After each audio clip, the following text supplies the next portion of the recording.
3 xona, 4 xona qilingan birinchi qavatda Yevro remont uyimizda sotuvga chiqdi. Marhamat, ko'rishingiz mumkin. Asosiy zal mehmonxona qismi. Umumiy maydoni 65 kvadrat metrdan iborat. Hamma xonalar alohida, ya'ni razdelnik koridordan kiriladi. Bu yoqda bolajonlar yotoqxonasini ko'rishingiz mumkin. Bu yoqda keng va shinam ota-onalar yotoqxonasi joylashgan. O'zini garderob shkaflariga ega, elektrik va santexnik ishlargacha remont qilingan. Noldan qilingan. Podyezdlarni ham ko'rishingiz mumkin. Toza akkuratni, qo'ni-qo'shnilari ham zo'r ekan.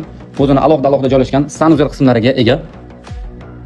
O'zini yeng kir mashinalariga ega. Choy ichib o'tirishingiz uchun stul sharsvorlarga chiqib qo'yilgan, shirovkalargacha ega. O'zini yangi konditsionerlarni ham ko'rdinglar. Bu 4-xonani bolalar xonasi sifatida foydalansanglar bo'ladi.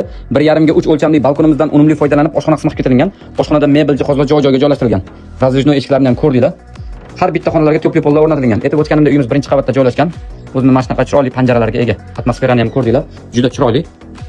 Uyimiz narxini $97,000 so'rayapmiz. Qo'shimcha ma'lumot olish uchun pastda opisiyaniyada telefon raqam qoldirdim. Bemalol aloqaga chiqib kelib ko'rib uyimizni xarid qilsanglar bo'ladi. E'tiboringiz uchun rahmat.